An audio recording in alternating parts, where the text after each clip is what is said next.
everyone. I'm very happy that Khaki Tours has organized this particular talk on epidemics, because a couple of months ago, who would have thought that all of us would connect with each other from our homes? I think none of us would have believed that this would actually happen. Most of us attend seminars, conferences at academic venues or the Asiatic and so on. So this itself is something which is new and which has come, as a surprise and as a shock to many people. And I'm therefore thankful to Bharat Gutoskar and the Khaki team for having me here to talk about Mumbai's encounter with epidemics at a time when we are actually confronting an epidemic which has become a pandemic, not just as far as the city is concerned or the country is concerned, but on a global scale. So I welcome the audience. I know that there are several of my colleagues, higher authorities from the university, the Dean of Humanities and the deans of the other faculties, my colleagues from the university and colleges, my students, and several other friends, associates, and those who are interested in knowing more about the city. I welcome you all and thank you for joining us today. In today's talk, which is called Poxes and Plague, we journey back into the past to look at how Mumbai has dealt with epidemics, how the state and civil society took up this challenge and what measures were taken and what was the result of it. So far, one used to teach about all this as a part of the course of history, a course on public health and medicine, which we have at the University of Mumbai. And we always referred to it in the past tense, not knowing that a situation like this would arise, but it has. I remember well up until the time when I was a research consultant for a Wellcome Trust funded project on eradication of smallpox. We used to always, while interviewing the doctors, most of them used to say that the current challenges are those of lifestyle diseases, and it was very easy to believe this. But here we are. So the way I will structure this talk, and because it's a public talk, I will try to make it be very simple and avoid jargon and more, like a technical thing which we do at, more academic events. So we will look at a couple of epidemics. Of course, in the time that we have, we may not be able to do justice to it in the way which I would have liked to do. But what we will try to attempt here is mainly do an overview of the last 2 centuries and the kind of epidemics which the city had to grapple with, and what were the responses and what came out of it, as in what changes happened as a result of those events is what we will look at. So I've structured it into a couple of segments. So initially what we'll do is we'll look at the 19th century and the major outbreak of the Bubonic Plague of 1896 and what happened in its aftermath. Thereafter, and that will be the main focus of my talk today. But thereafter, I would also like to, in brief, talk about smallpox, cholera, influenza, and come to today's situation so that we have a bird's eye view of how the city dealt with these kind of crises in the past. Because for many of us, I think most of the citizens here are not aware, or at least may have heard about it, but do not know that this is not something new, that Mumbai has faced several episodes of these kind of crises and has come out of it. So let's venture into this fascinating journey to look back on the city and how it dealt with this. So the first part, or the background, is the context of the late 19th century for those who are not familiar with it, but I will just run through the slides without doing too much explanation. So we know that Mumbai was 7 islands, which was given as a dowry by the Portuguese to the British as a result of the marriage of Catherine of Braganza with Charles. And that happened as early as the late 17th century. And after that, we find that it was given to the East India Company. But the period which we are looking at, it's the 19th century. By this time, Mumbai had already developed into a major trading center, a port. And when we come to the mid-19th century, after the rebellion, 1857, India, as we know, was transferred to the British Crown. And we are looking at that setting when we are looking at the epidemics in the history of modern Bombay, as it was called in those days. When we come to the 19th century, some of the major changes, because I believe that when we talk about epidemics or any other subject, you need to know the wider context of what was happening in the city. So at that time, it was two main commodities. One is cotton and the other is opium, and the trade because of which Mumbai became a prosperous city. So, these are just some images of the trading of those days, whether it's opium and cotton. Opium was sent to China in large quantities, and cotton, India exported to England and several other countries. It was part of the transition into a colonial economy. We also see at that time, many of the traders, which you see here on the screen, whether it's Jamsetji Jijiboy or Jagannath Shankar Sheth, you have the Jewish trader David Sassoon or Premchand Roychand and Jamsetji Tata. Most of them were involved in trade, and many of these traders later become industrialists when the cotton textile industry starts in the city, roughly around the mid-19th century.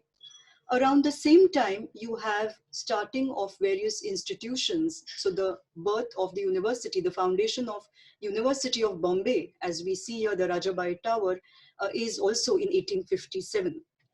You have the railways, waterworks, and several developments, and the transition of Mumbai from a trading to an industrial city is happening in this period. In the late 19th century, you have some of the public edifices which we admire today, like the VT station, the BMC, the High Court, university buildings are this planning of the infrastructure and buildings takes place at this time. The screen here highlights Mumbai's role as a major port.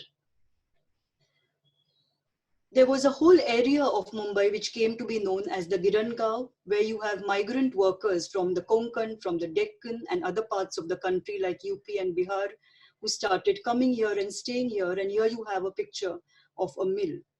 So mostly from Mahalakshmi right till Elphinstone Road, you have a number of mills which start from the 1850s onwards, and the trend continues. So Mumbai mainly was a commercial and an industrial city in the 19th century.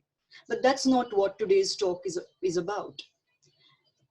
As we come into the late 19th century, you have the outbreak of an epidemic, and that is the plague, but a particular strain, and that is the Bubonic Plague. In contextualizing the medical history of Bombay, we find that already hospitals had been built by the time you come to the 1896 epidemic.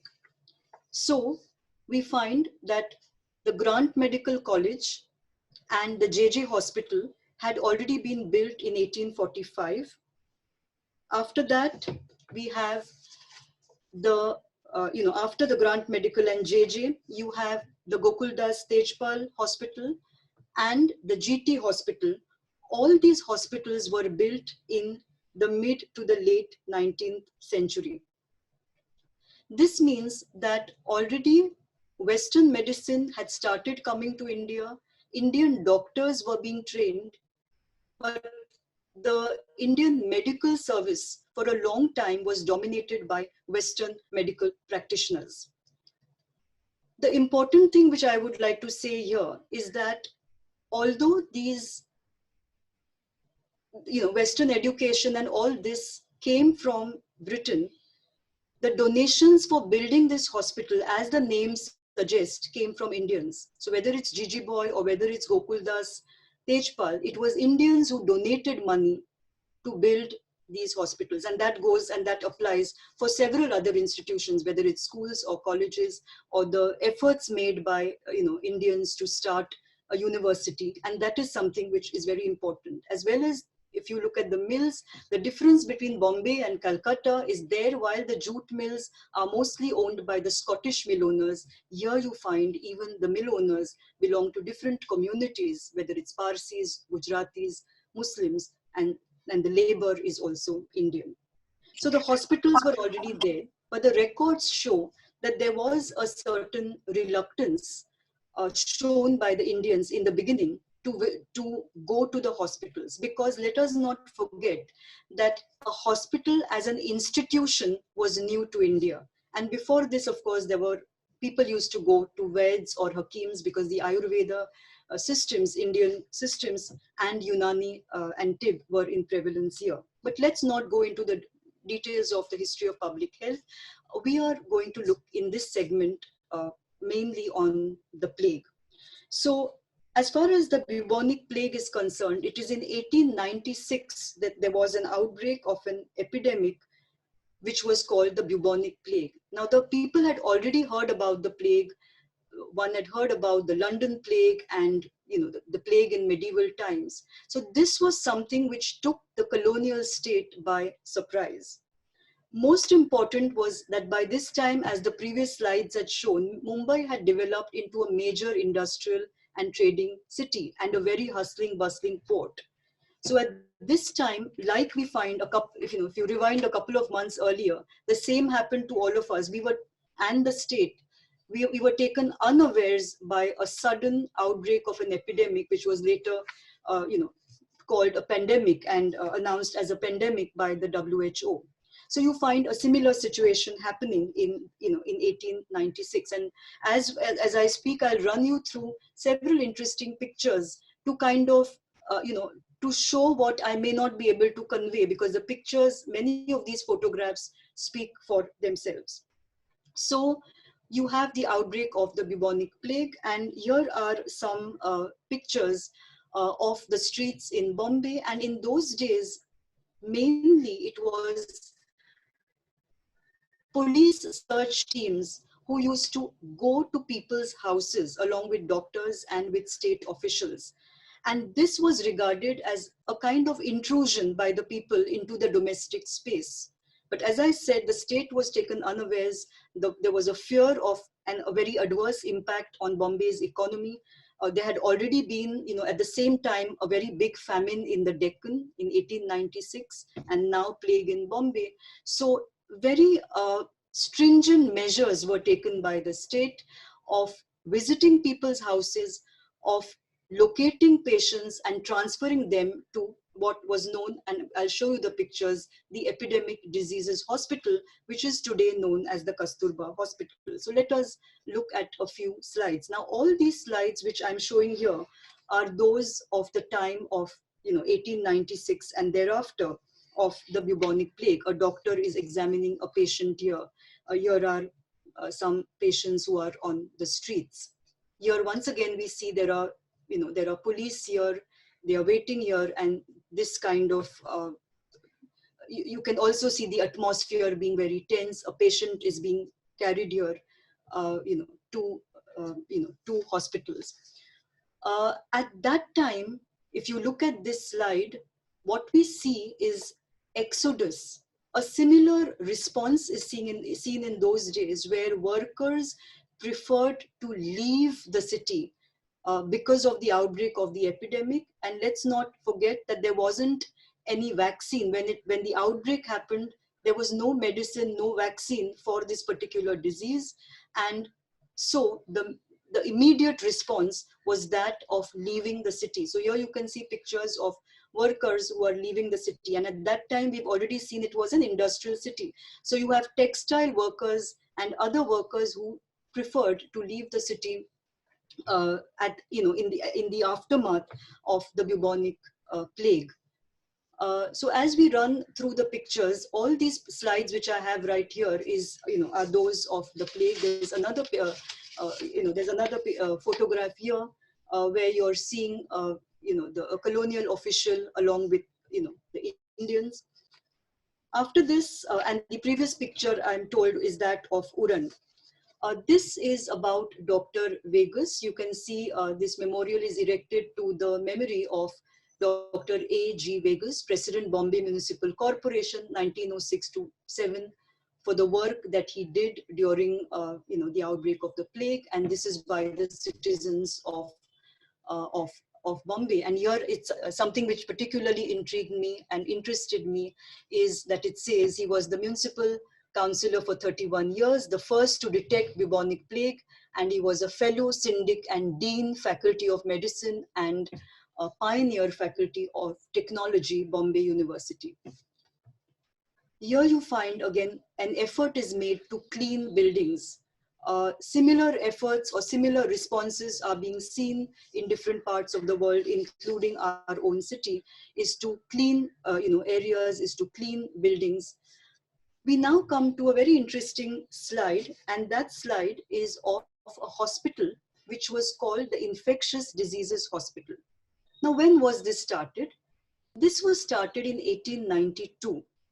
And initially I thought, before I started studying this several years ago, that this was started after the plague, but that was not true.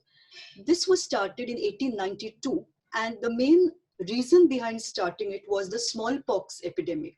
So to deal with smallpox, it was felt that it was important to have a separate hospital rather than the hospitals which I've spoken about, which is GT and Gokuldas and JJ. And of course, something which I forgot to mention is the St. George's Hospital, of which already I think we've seen a picture. So that was where mainly the Europeans went.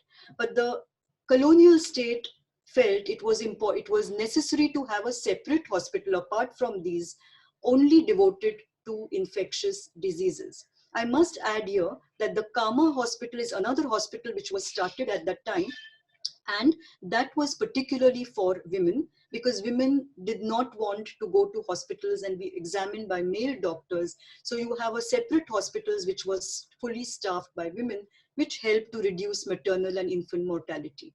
But here, this hospital, which is today later called Kasturba Hospital, specifically had isolation wards. As I said, when there was outbreak of the epidemic, there was no cure, there was no vaccine. So the immediate response, like today, was segregation to identify the patients and put them in the isolation wards. So you see the picture of the hospital here, started in 1892, but after the bubonic plague, what happened was then plague patients started being sent into the hospital. And they also started several small cholera hospital, in different wards of the city. So this is how the state was trying to deal with epidemics, and the fear was that it would impact the economy, the exodus of workers, the city coming to a standstill was a nightmare, and efforts were made, but the effort was that of massive intervention by the state, which later, gradually decreases, and we will see why. So as we've seen, there are isolation wards where patients were kept, because segregation was deemed to be essential. Here, this is a picture where, we don't, the text at the bottom is not here, but what it basically says that here is an elderly woman who recovered from the plague, and you have her sitting here and ready to go home. And this is a picture, what they call is from Bandora, to use the words of those days. Here is a familiar image for all of us, that of Khotachi Wadi. And most of us who have seen this place must have seen this cross. And this was again in the aftermath of the plague, where this was done to seek the blessings of the Lord, to see that the disease leaves Bombay and that people's health is protected. An important person here who played a very sterling role at the time of the plague epidemic was Waldemar Hafkin, who was a Russian Jew. Now, he came here and worked in the bacteriological laboratory, and it was he who discovered the vaccine for cholera and later for plague. So we have a couple of rare images of Hafkin. Today, the Hafkin Institute, as we know it, is named after him. And initially, this place was the bacteriological laboratory, and it was the governor's residence. So the governor's residence in Parel was turned into a bacteriological laboratory, which was named after Hafkin as a tribute to the work he did in Bombay during, the bubonic plague. So here there is Hafkin with, examining a child. That is another picture that we have here. Still another one. This is a slightly blurred image. Here he's working in the laboratory.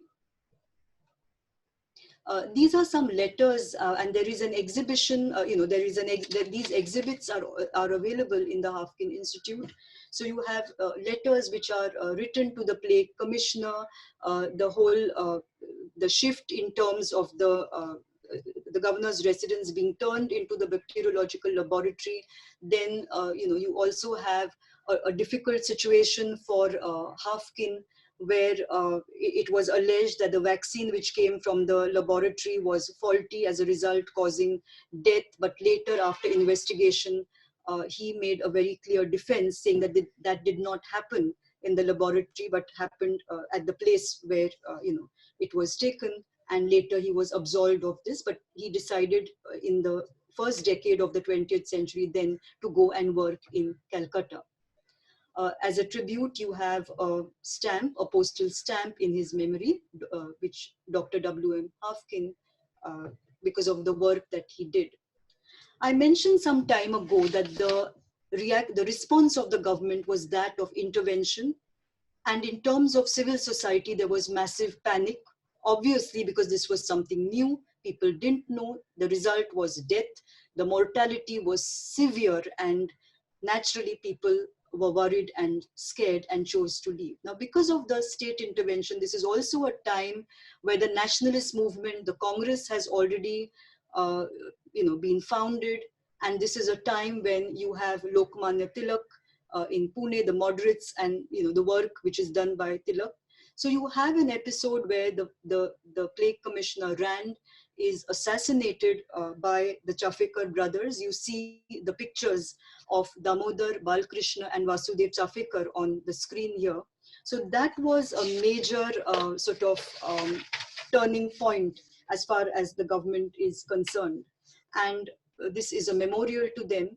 And there was an outcry in the newspapers that this was not the way to handle the epidemic, by violating people's privacy, by going into people's houses and forcibly taking people and putting them in the hospital.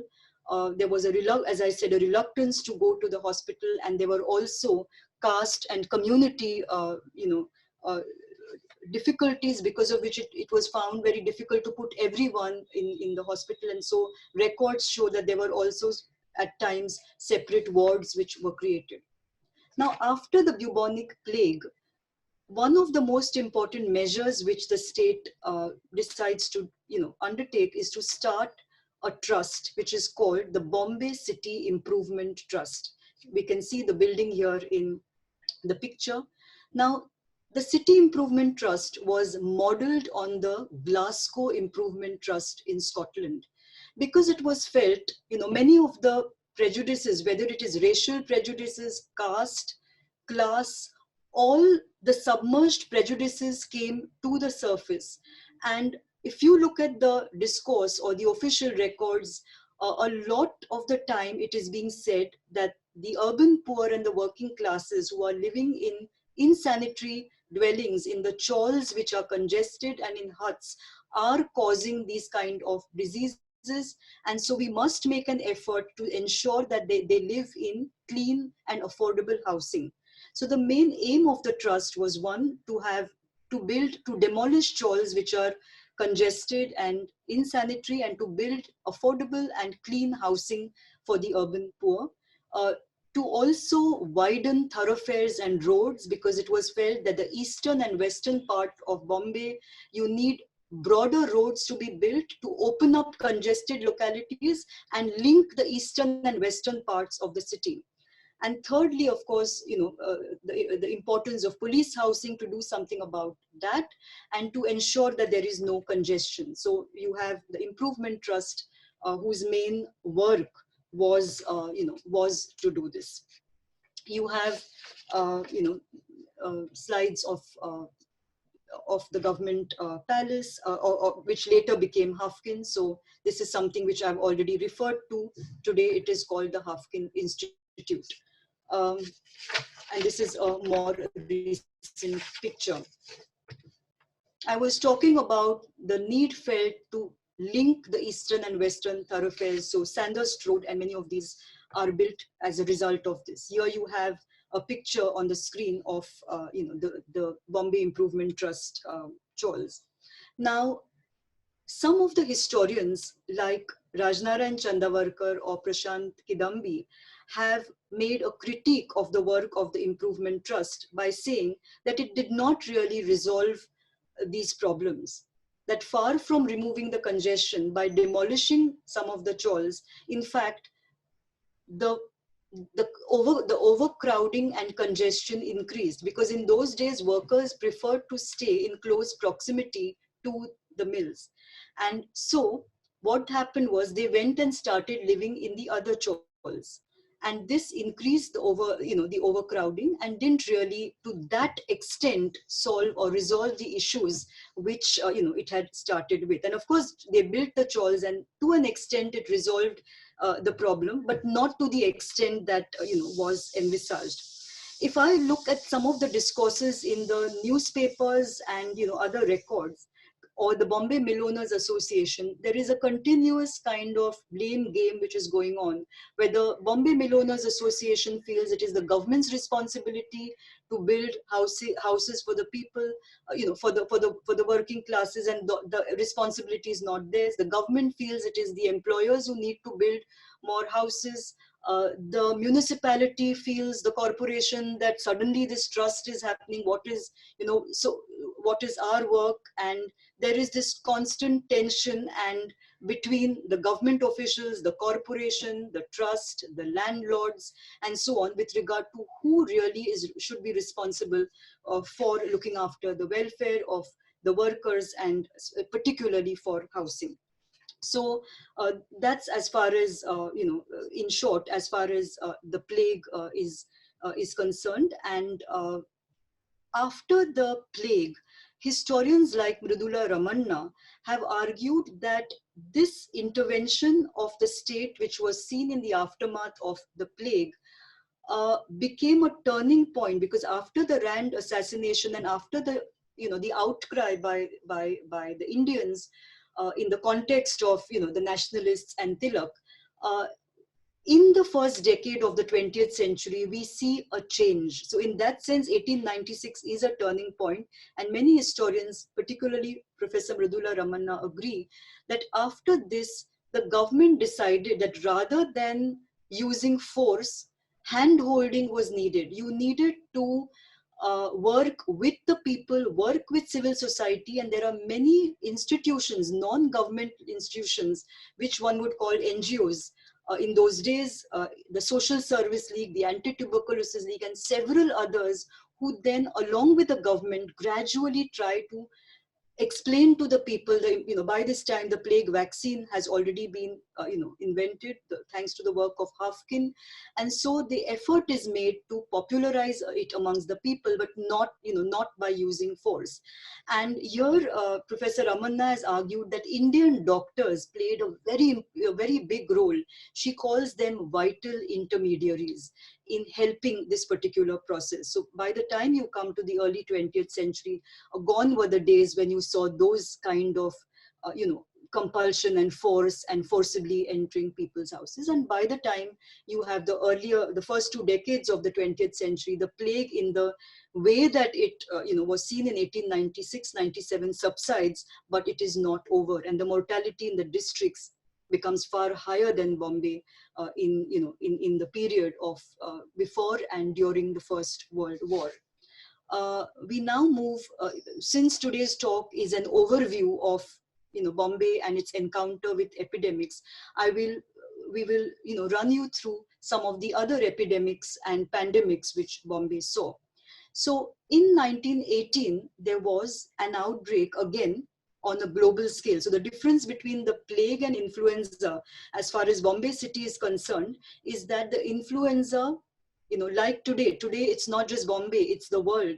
Similarly, unlike the bubonic plague, the influenza was on a global scale. So it was the influenza pandemic known as the Spanish flu. And once again, Bombay was, as other parts of the country, were affected in a very big way. And this is a picture, again, during the time of the influenza epidemic. We find the First World War was in progress. And often it is said that because of the war, a lot of the information or the records which could have been there are not available, or in terms of also the response, because of a global war which was fought at that time. But the mortality rates were extremely high, and including here in the city of Bombay. And here are some pictures.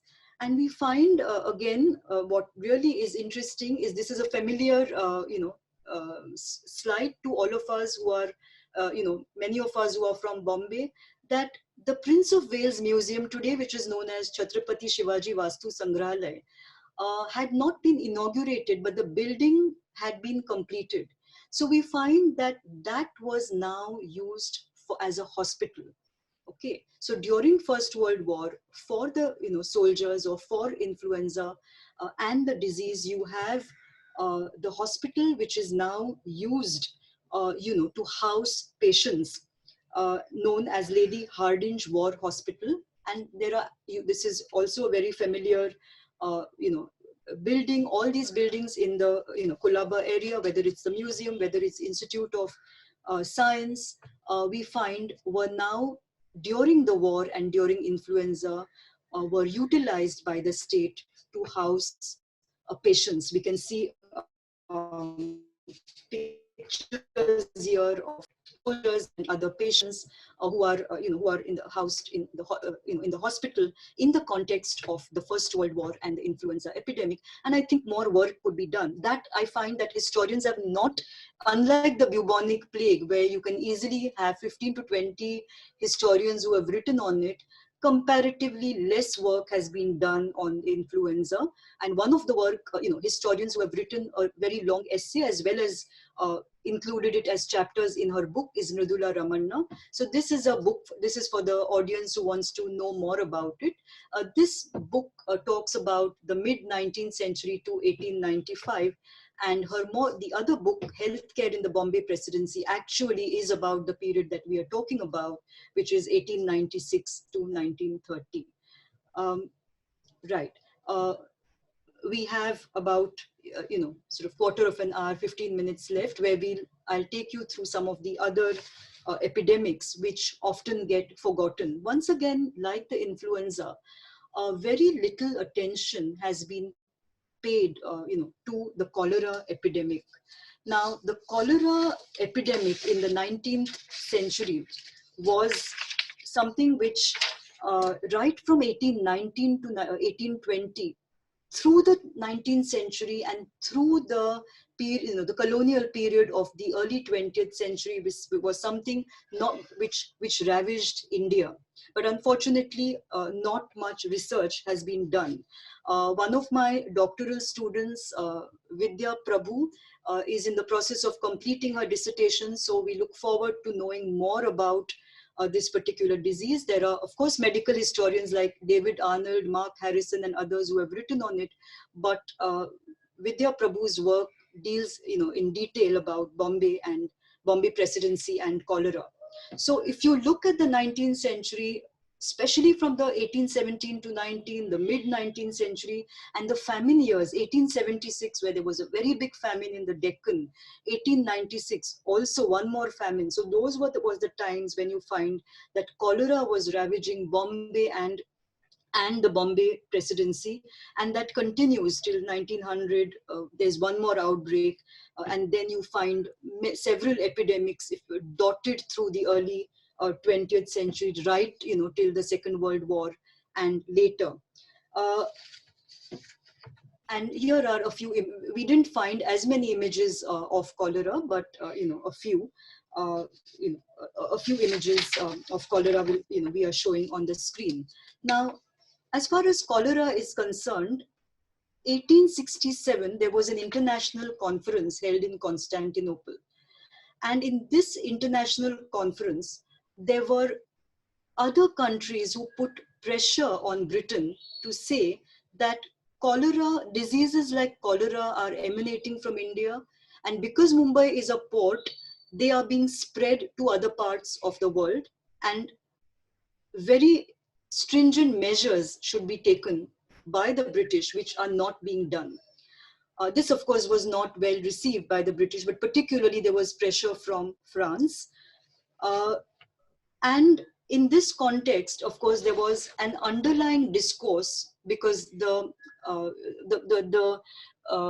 reason of cholera had not been understood. Robert Koch and those discoveries had not taken place in the mid-19th century. So what we find is there was a discourse between those who believed in the miasmatic theory and those who believed in the contagious theory, the contagion.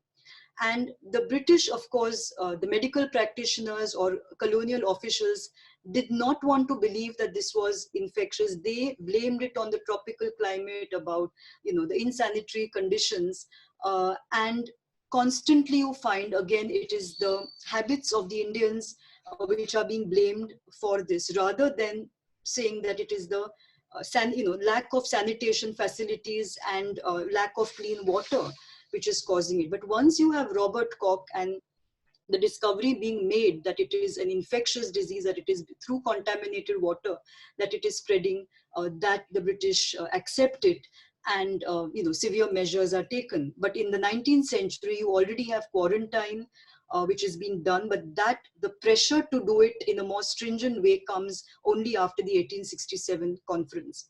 Another point which I would like to mention here for almost all the diseases is that in the initial period, the British were more concerned about the army and the focus of treating the army in terms of the disease.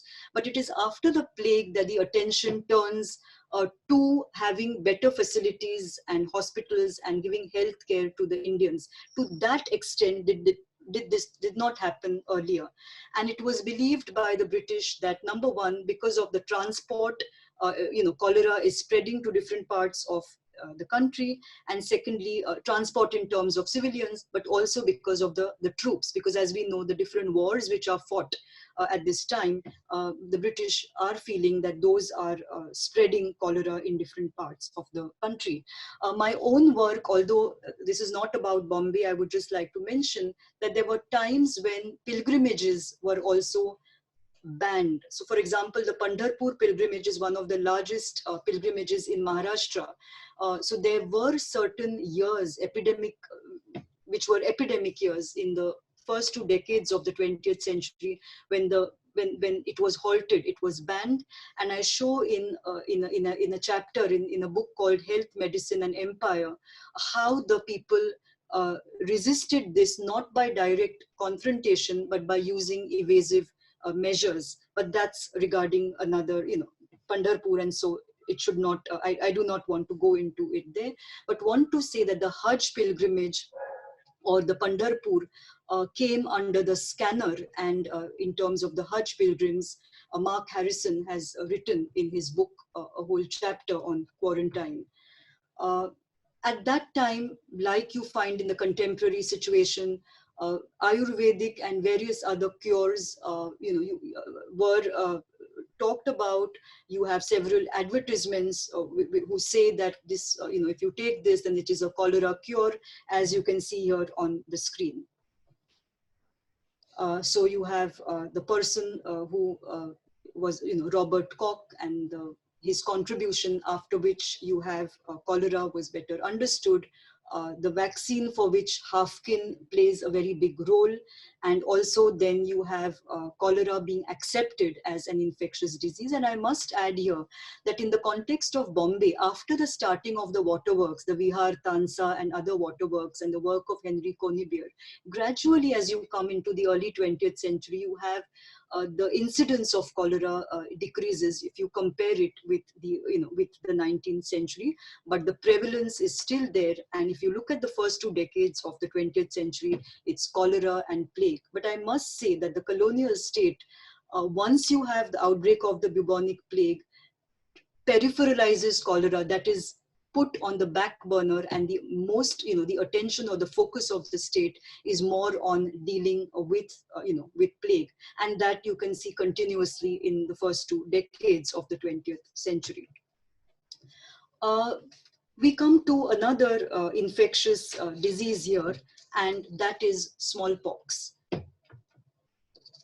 Now, 3 diseases, 1 plague, 2 cholera, and 3 smallpox, recurringly, you find being mentioned in records, because these were considered to be a threat in terms of the fact that they were infectious, but also because of the high mortality and the fact that vaccines were invented, but those were later when they first, the initial time when these diseases, like we have seen in the case of the plague or cholera, there was no vaccine. And even when the vaccine was invented, it took time for the people to accept it and to actually go and, get themselves vaccinated.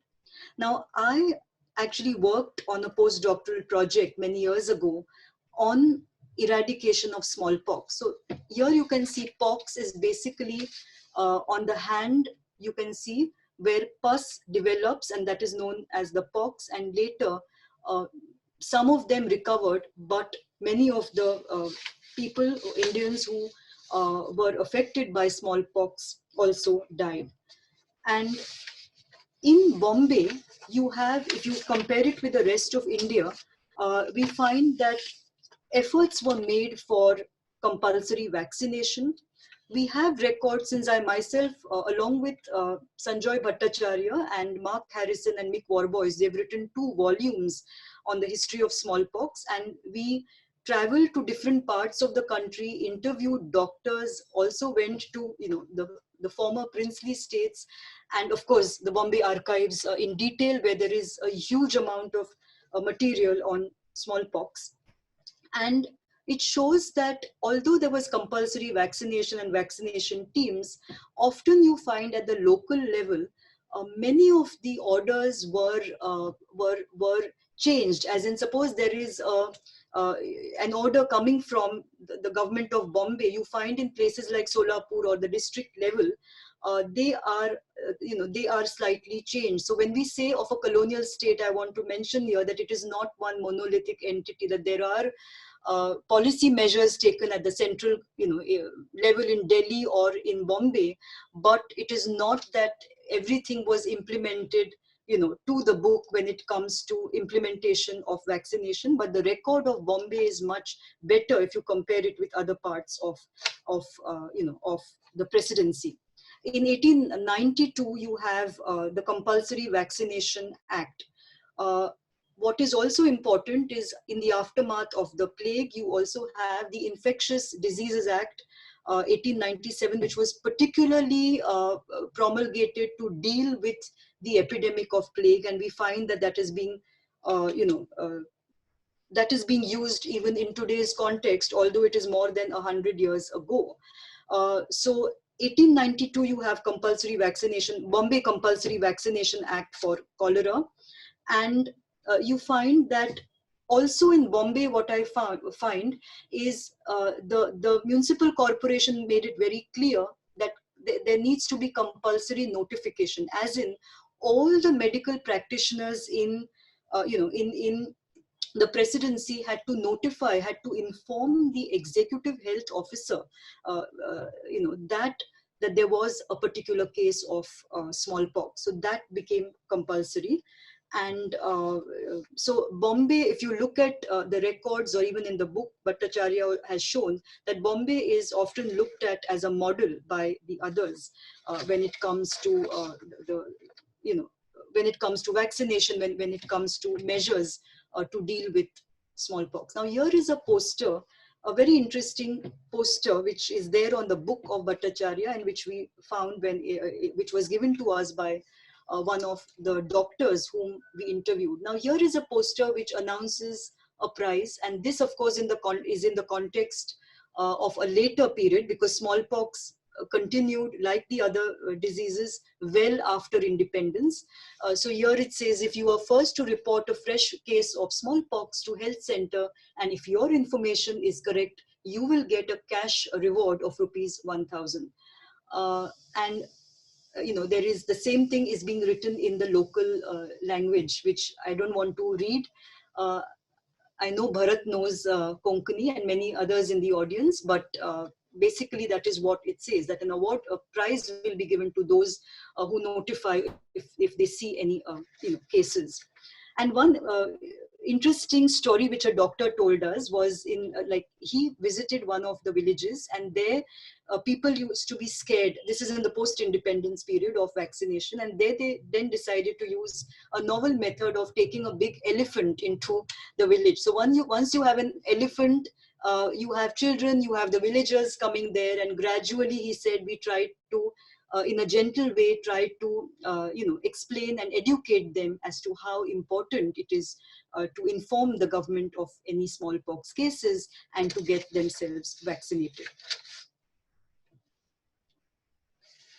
Right. So you have, we all have heard about Edward Jenner and the role which he has played in terms of smallpox and vaccination.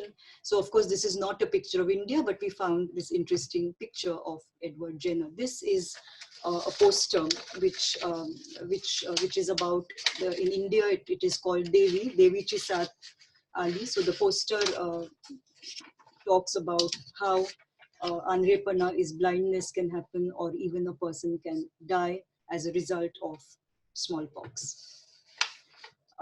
We also have certain goddesses which, like the Sitla Devi, which it was believed that if you worship the Sitla Devi, then it helps to ward off diseases like smallpox. And this particular is in the example of smallpox, but there are several other examples of other diseases which I do not want to talk about, where a similar, worshipping of certain deities is done in order to ward off the disease.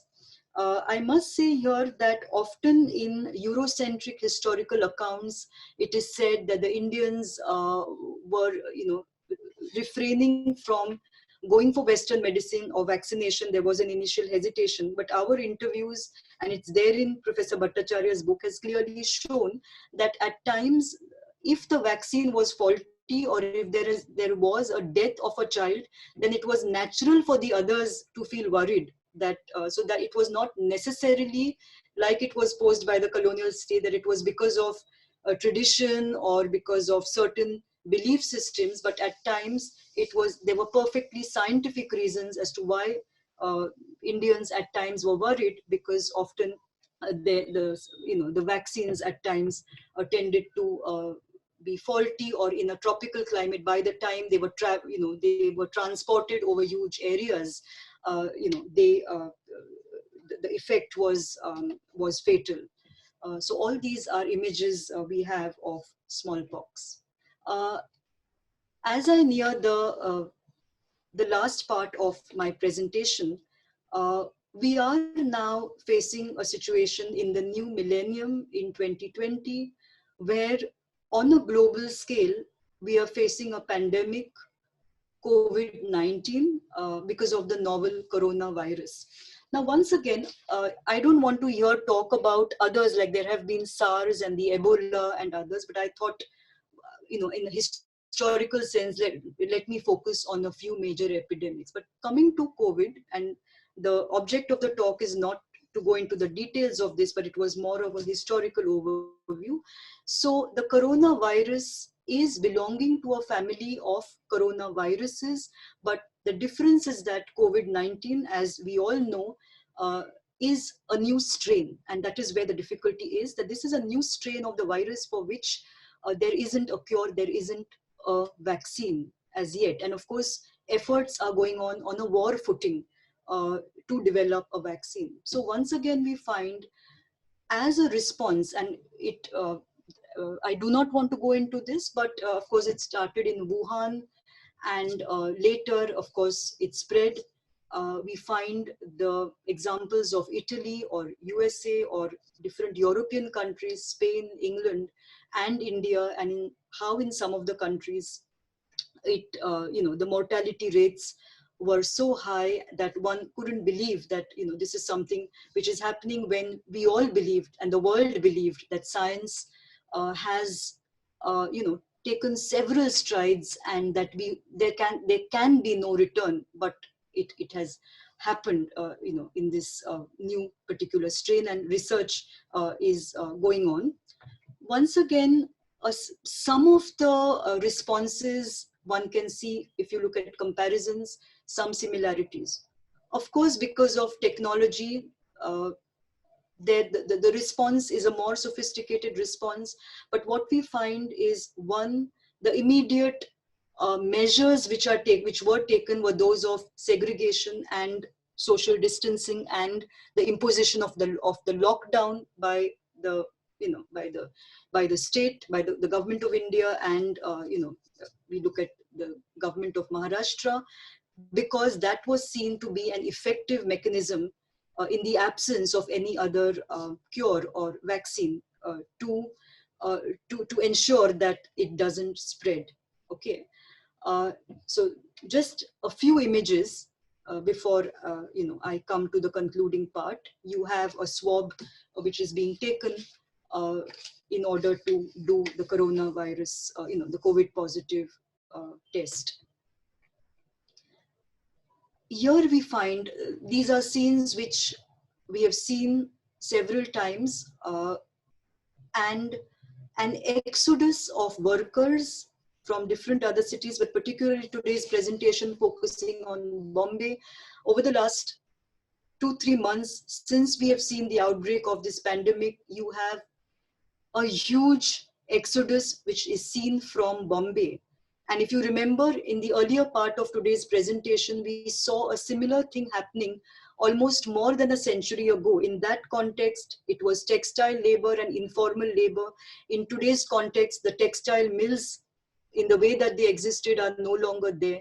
So in many ways, Bombay, which is mainly a financial and service center, you find in a big way informal labor is leaving the city. So what is called as reverse migration is being seen, and one has seen some horrific conditions in which this is happening, and deaths which are occurring, and it's a cause for concern that so on one hand there is the coronavirus, but on the other hand there is the fear of death because of starvation, because of undertaking long and arduous journeys, and this in the new millennium. So it's very difficult to believe, but this is happening right as we are talking, and we have seen this over the last few weeks, that after the lockdown and during the lockdown, it has been difficult for several workers to sustain themselves in the city as the city has come to a standstill and they don't have any means of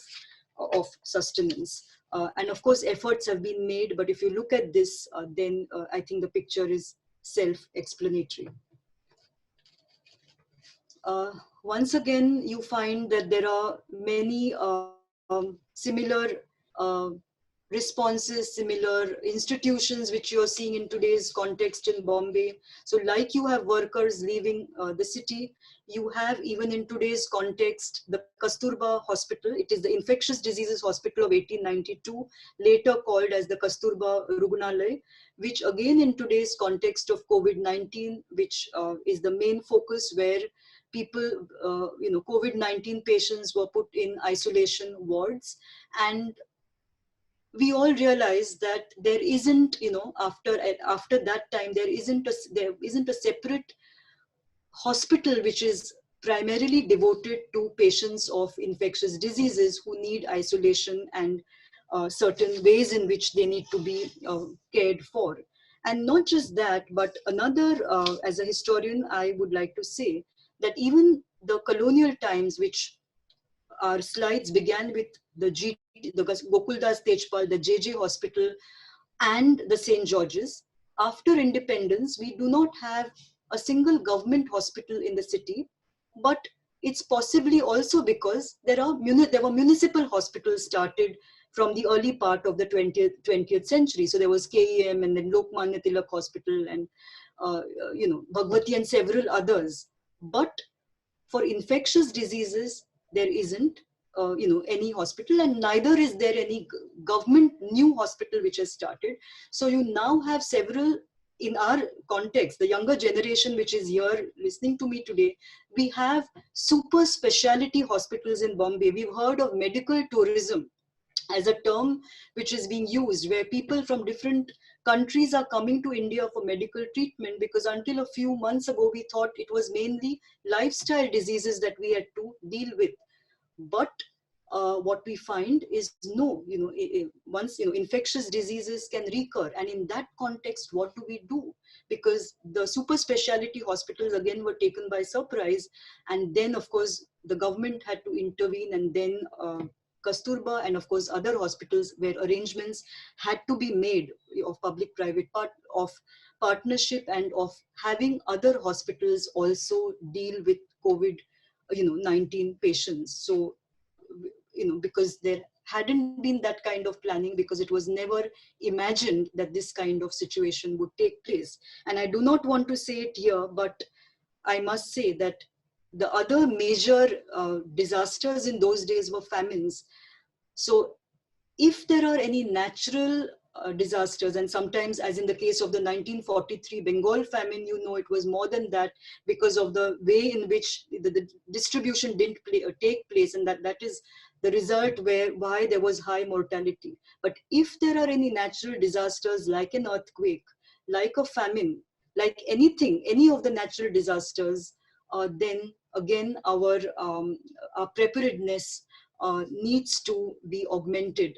We have disaster management cells, but looking at the size of Bombay, looking at its population, where it's a mega city, it's a global metropolis, here as well as in other places in Maharashtra and the country, I think if effective mechanisms need to be put into place. But in today's context, certainly for epidemic diseases, some of which we have spoken about.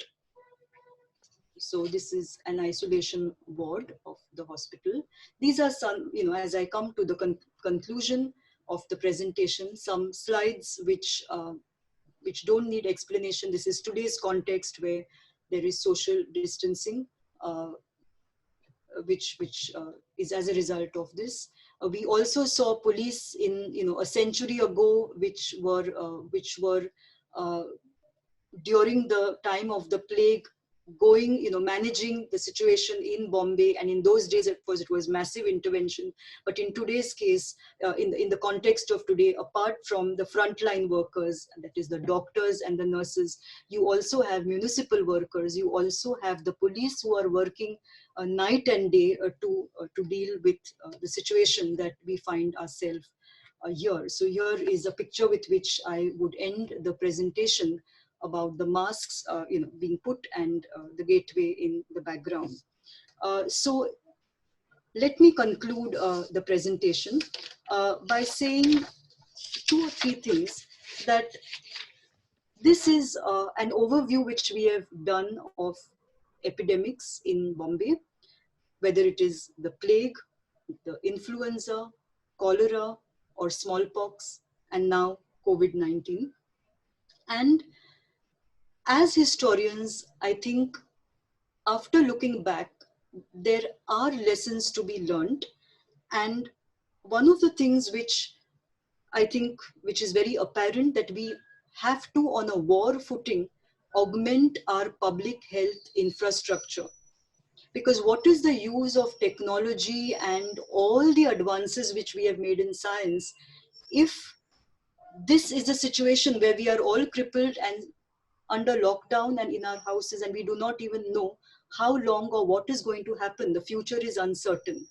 So it is important, whatever happens to in the country and in the world. If you look at Western countries who are also struggling, and in spite of the infrastructure which they have, so we in India need to double, triple our efforts for that. Number two is, as far as the migrant workers, the workers are concerned, and even this migrant workers conceptual category, even in those days, most of the workers who were working in the mills were people who were workers who had migrated, who every year and even used to go to the Konkan, because the jobs in the city and the textile mills were uncertain. So the migrant workers and the way it has been handled. So we also need to think about, in these situations where there are this kind of public health crisis, how can we, the state and civil society, help? And the help has to reach where it is needed most, so that we do not have to see the picture of that child along with the dead mother, and we not being in a position to do anything about it. So we do not want to see such horrifying images, or a situation like this arise in the context of the new millennium, when there is so much more that one can do. Number three, the Epidemic Diseases Act. The act, even in those days after the plague, was criticized because of the the strictures. Various aspects of the act were criticized, and today, in the absence of legislation, one is going back to colonial legislation of more than a century ago, to deal with a global pandemic in the new millennium, and also the other sections which have been used. So I think more effort has to go into revisiting the act and to develop legislations to effectively combat such such situations. And fourth, I think we need to make the fullest use of technology. Today I wouldn't be doing this presentation if not for the technology. So we can use this technology to ensure that help reaches where it needs to reach. And one more thing we can do, as we saw in the case of the poster, that many of the messages could be simultaneously translated into the local languages. Efforts are being made, but I think more needs to be done, and also through the social media mechanisms. And I would like to end by saying that some of the similarities which we see in terms of class, caste prejudices which have arisen on the surface, to the whole thinking of migrant labor as the other, which it is not. The whole word of social distancing has been problematized by one of my doctoral students, Professor Babasaheb Kamble, who says probably we should not use that word. Probably we should use the word physical distancing, because social distancing does have different connotations. And lastly, a very big similarity is that even today we have to sort of depend on or think of a hospital which was built more than a century ago, which is playing a very a kind of a Herculean role, and its doctors, in dealing with this pandemic. So with those words, I would like to end the presentation by saying that as historians, we know that this is not the first time that we are in this situation. Two, we are in a much better position now because of all the advances of science and technology, and also that in those days, like today, we know a lot more about the corona virus, and much more than in those days when people did not know about what those diseases were. And I think it is time to do hand-holding for us to come together as a civil society with the government, and also India on a global level, to play a very big role in together fighting this public health crisis, and trying and making efforts to come out of it. Thank you. Thank you very much, Dr. Kamat. That was really fascinating. You took us across 130 years, and not only the historical context, you even contextualized it in today's situation. There have been many, many interesting questions which have come up. We'll try to take as many of them as possible.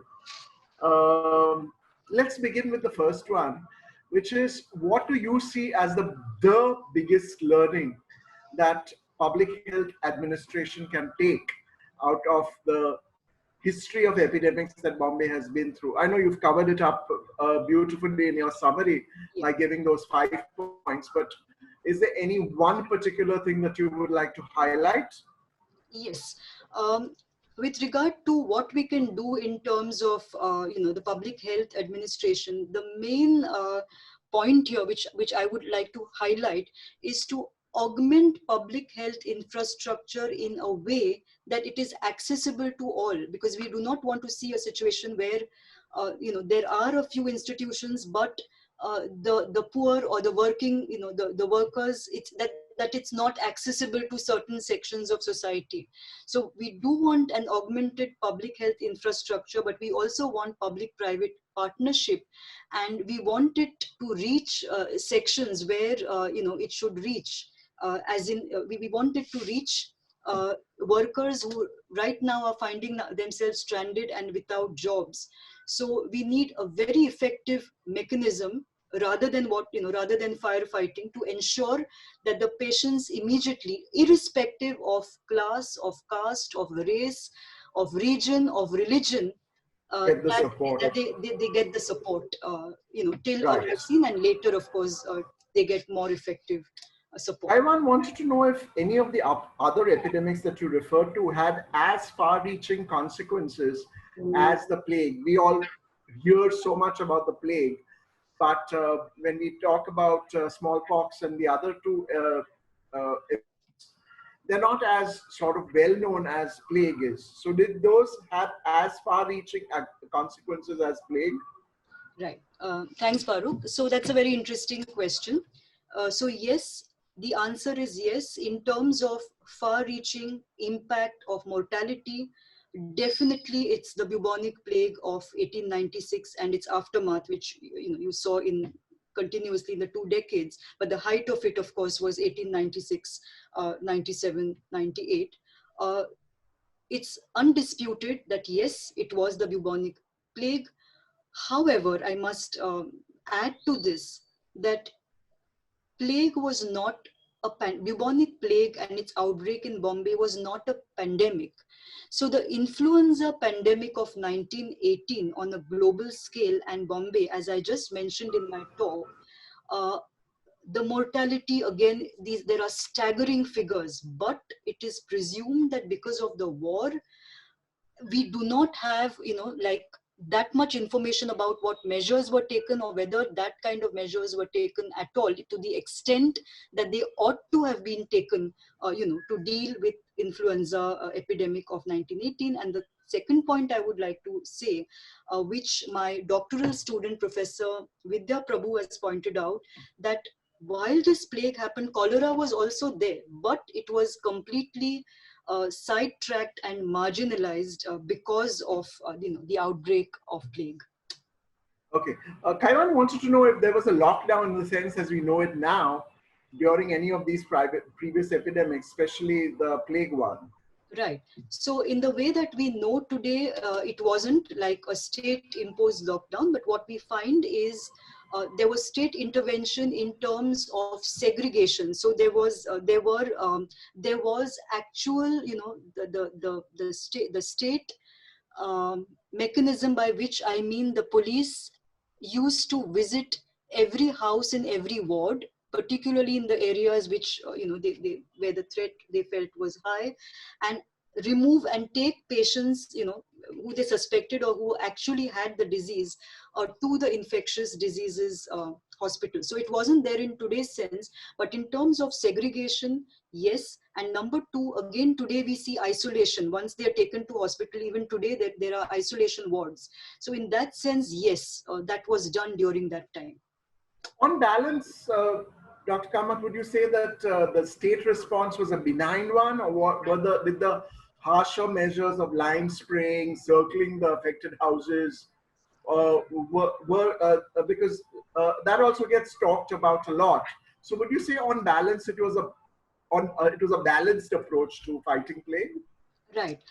Now, of course, when one looks at it, I think it was very stringent, and as I just mentioned, in terms of the measures they took of cleaning, of the, it was invasive in the sense of the boundaries did not exist. You have the state presence everywhere. But as I explained in my talk, in that context, the state imposed those kind of measures because of the fear that it would impact the economy in especially Bombay, which was like, we've mentioned in the earlier context, a thriving industrial city. So here, if you find, workers leaving and the mills being closed down, all those were consequences which the state did not want to see, and therefore you have these kind of things. So obviously, yes, I would agree that it was an extreme reaction, but it was done because they did not want to see the adverse effects on the economy. And as I said, in the context of the Constantinople conference, and the pressure from the other countries in the world also had a bearing. Nishad wanted to know where the Chapekar Memorial is in the city, but somebody else has already answered that by saying it's not in Bombay, but it's in Pune. That's right. Sapna wanted to know which book she should read on medical history of colonial Bombay. I think you've already answered it by referring her to Dr. Ramana's books. But Ritika wants to know what was the name of Dr. Bhattacharya's book, or Professor Yeah, so Bhattacharya's book. Neha, I think that it's there already on the, if Sneha can hear me, can she show in the smallpox thing, the slide of Bhattacharya's book? Because I think it's already there in the smallpox. Let me show you. Yeah, so these are, yeah, so there are two books. This is called Fractured States, okay? And this is by Sanjoy Bhattacharya, Mark Harrison, and Michael Warboys. So Fractured States, Smallpox, Public Health and Vaccination Policy in British India, 1800 to 1947, takes you through this entire period and focuses on the colonial period. But then you have another book which is solely written by Sanjoy Bhattacharya. And here, if you can see, we can see the poster which I showed you, which is there on the cover page. It's called Expunging Variola, the Control and Eradication of Smallpox in India, 1947 to 77. And interestingly, in 1977, this was a partnership between the World Health Organization and the Government of India. That in 1977, an international commission visits India, and India is declared, officially declared free of smallpox, and it is considered to be a major success story of independent India's post-colonial state in terms of partnering with the WHO for eradication. And it was nice to work on this project as a consultant. So speaking of that very book cover, Kanishka wanted to know what was the year from which that poster was taken.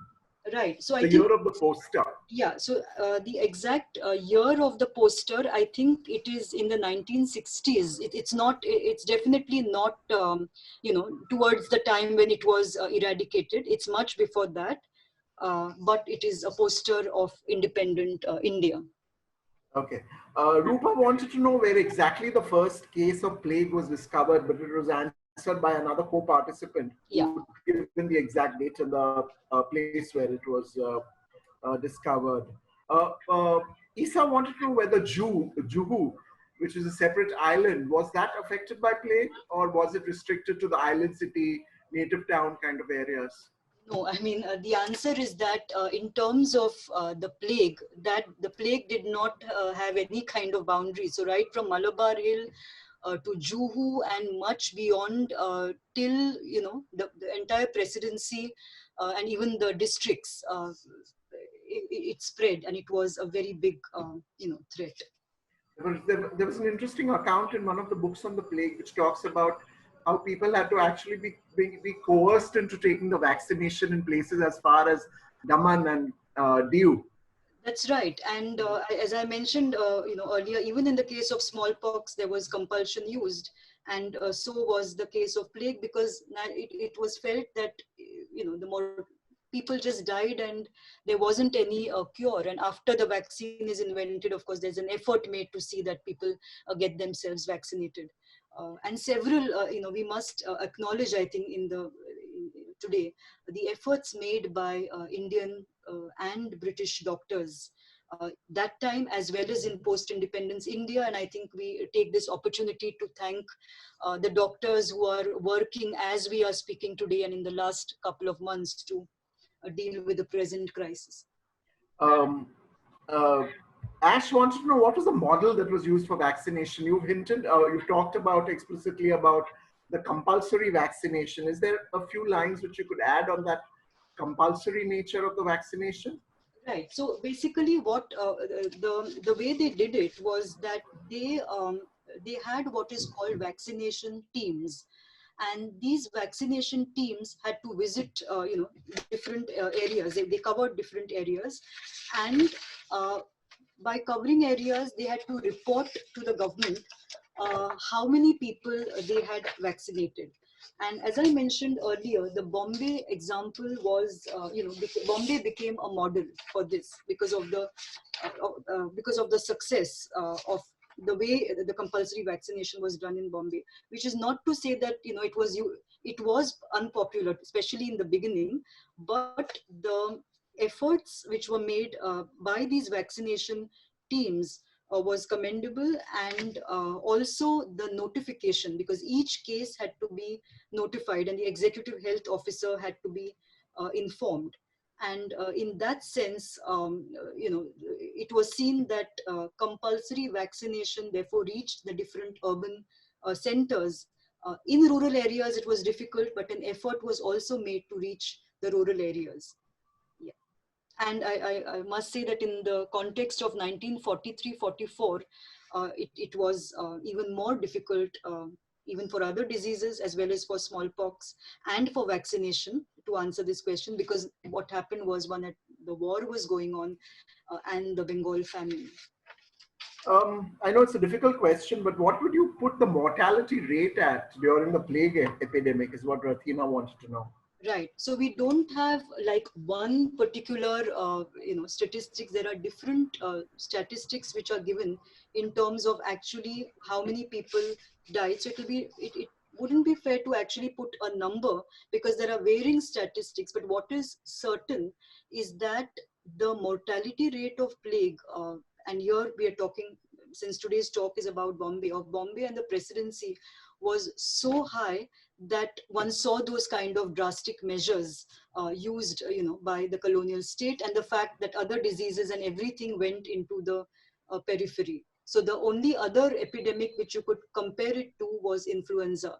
But as I said, because of the war and also because more research needs to be done, we need to know more about that. But that was the other pandemic in which you have a large scale mortality. Was it ever established how the plague came to Bombay? Did it come via Hong Kong or did it come via the West? That was another question of Rathina's. Right. You're talking of which? Plague, the 96-97 wave. Yeah, so it was alleged that it came from there, but like today, because Bombay was a port and Bombay was connected to Southeast Asia, to China and to the West. So it would be difficult to, authentically say, like Sure. happens in today's case, we are saying Wuhan. So yes, it is said Hong Kong, but authentically, I do not know whether we can pinpoint and say it's from this particular area that that the plague came here, because Bombay was connected to the whole world. Ankur believes that there were many Hakims and Vaids who had come out with effective cures against plague much before Haffkine came out with his vaccine. Would you like to comment on that? There are historians who have looked at it. I have not gone into too much detail about what were actually the what was actually recommended by them. But what we have come across, as I showed you in that poster, yes, is that there are advertisements and here and there posters where we find that Hakims and Veds are actually talking, are asking people to use a particular Ayurvedic cure in order to deal with the disease. And the other thing, of course, which is there is the goddess Sitila Devi, and you look at that also in the popular literature. And I think that one can a lot more about that one would be able to get, I think, by looking at Indian sources. Yeah. I think the equivalent would be all those WhatsApp messages which talk about drinking lime juice and eating garlic. Well, in those days, yeah, I mean, there are, if you look at most of the epidemics, including smallpox, what is said, and I think people here know it, the neem leaf is something which, the importance of the neem leaf is emphasized in India. It is also emphasized, like it is done for chicken pox, that, after that a particular child is free of the disease, one has to take a bath. The neem leaves have to be put on the door, and they have to visit a particular temple. So such kind of things, like, were there, as well as certain Indian medical systems. And there are advertisements and posters, which are, as one of the posters here shows, talking about a cure for epidemics, even in those days, as is being done today. Okay. There have been two questions on migration of populations. I know you've talked about it and showed beautiful images of that. Would you like to say a few sentences about the migration and what impact it had on the economy post the plague? Yeah. So what we saw, and you saw that image on the screen of the workers leaving. So the immediate response was to leave, and many of the Bombay workers came from the Konkan, from Deccan, UP, Bihar. Now that obviously affected the economy, because here you have the textile mills and labor leaving. But what I would like to add here, that the labor or the workers who had left came back again. And if you look at the first 2 decades of the 20th century, off and on, you have every alternate year, or the years throughout, having plague and cholera epidemics. And yet you have the workers, but it was not to the extent that you find it in 1896-97. So the workers did come back, and they did come back into the mills and the other places where they were working from. But it impacted the economy, which is why the colonial, the state takes measures to the point of starting a whole Bombay City Improvement Trust, and a lot of effort goes into that, precisely because of its economic impact. And if I may add here, although this is not a part of today's talk, that my own work, which is on Sholapur, shows that even in places like Sholapur, which is part of the famine tract, the economy is so badly affected by these recurring epidemics. And unlike Bombay, you don't have those kind of measures also there, and not much in terms of health infrastructure. So there, when labor moves out, the government, the mill owners resort to employing workers from the nomadic tribes, whom, according to the British Times, the Criminal Tribe Act, of enforcing them and putting them in enclosures. So throughout the war years, the Solapur mill owners, most of whom were from Bombay, resort to having workers, recruiting workers from the settlement to work in the mills, because of the drastic impact that this has. Because as a result of epidemic, even in Solapur, workers left. So there, these kind of forcible measures were used. But in the case of Bombay, because of the measures, you later have the plague, after the vaccine and Hafkin's work, plague receding and workers coming back. And let me end by saying that during the First World War, the mills were making profits. So because you needed cloth for for tents, for canvas shoes, so the mill owners wanted to make the most of it in Bombay and other places by working the mills in 2 and 3 shifts.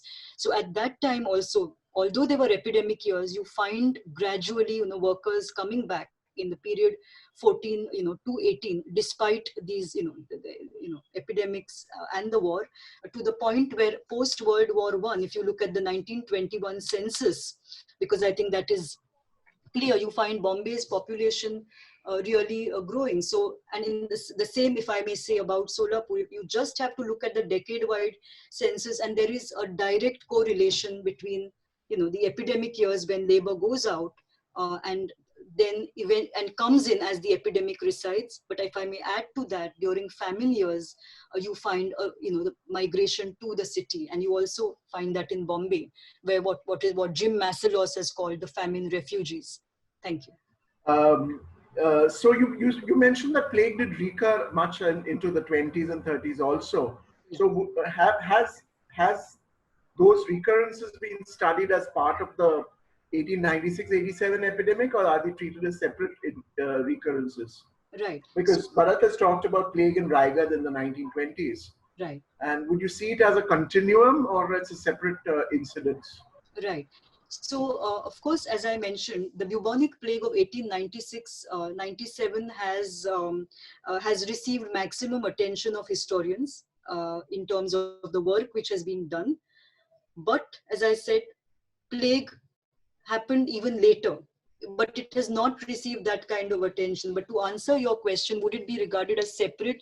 Yes, in a way it would be regarded as separate, because the 1896-97 context was, and the crisis and the scale of the crisis was much different from what happened later, in the later years. So if I say Solapur is facing a crisis, the same may not happen to that extent in some other district, okay, or for example Bombay. So the scale is different, and so therefore I think the treatment and the government's response was also different. So yes, I would look at them separately, although there will be some similarities.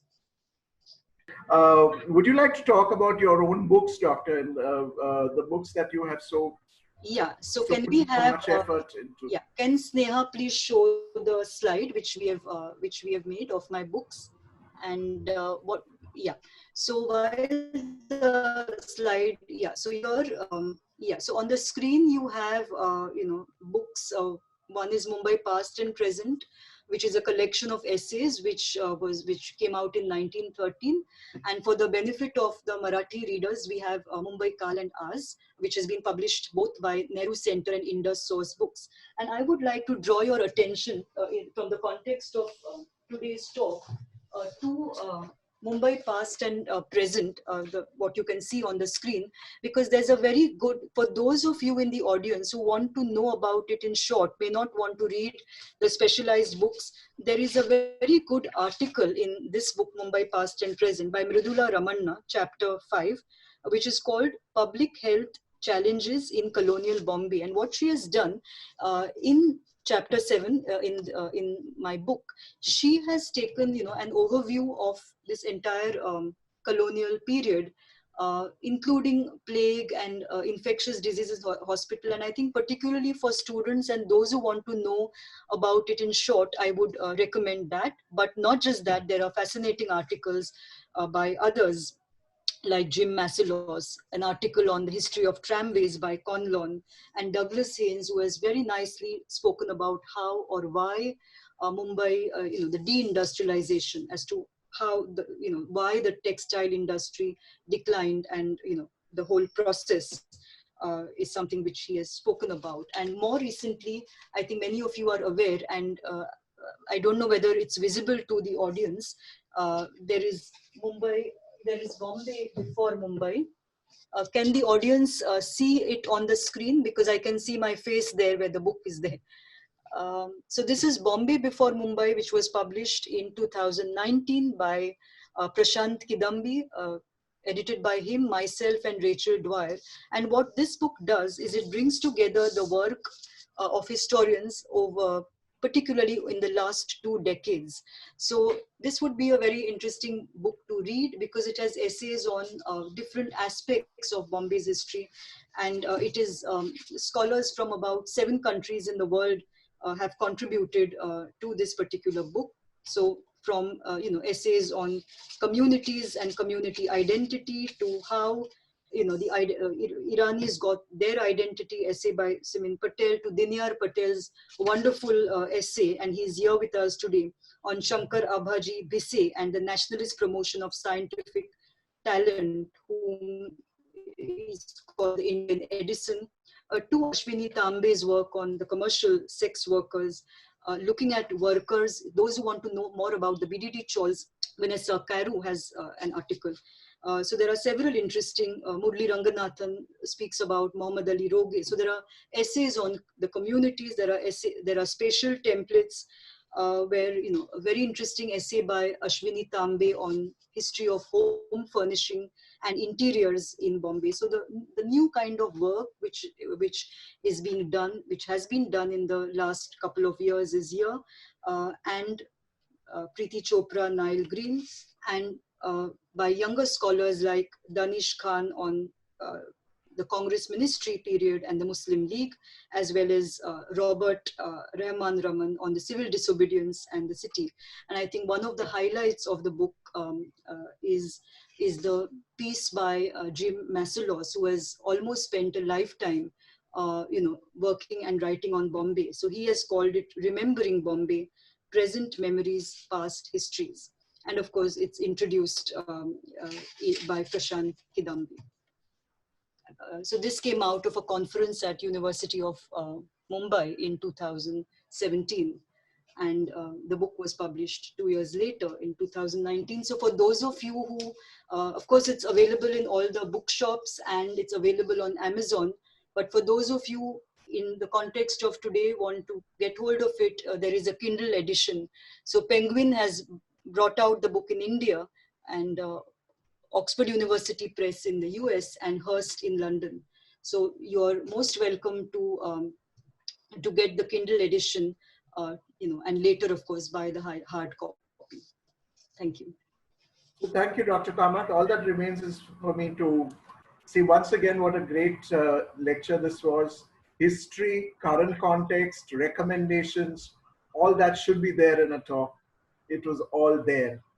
So I'm sure our audience found it extremely fascinating.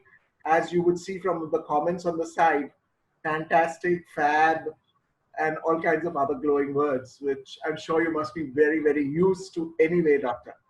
Thank you for having me. And thanks to everyone for joining us today. Thank you.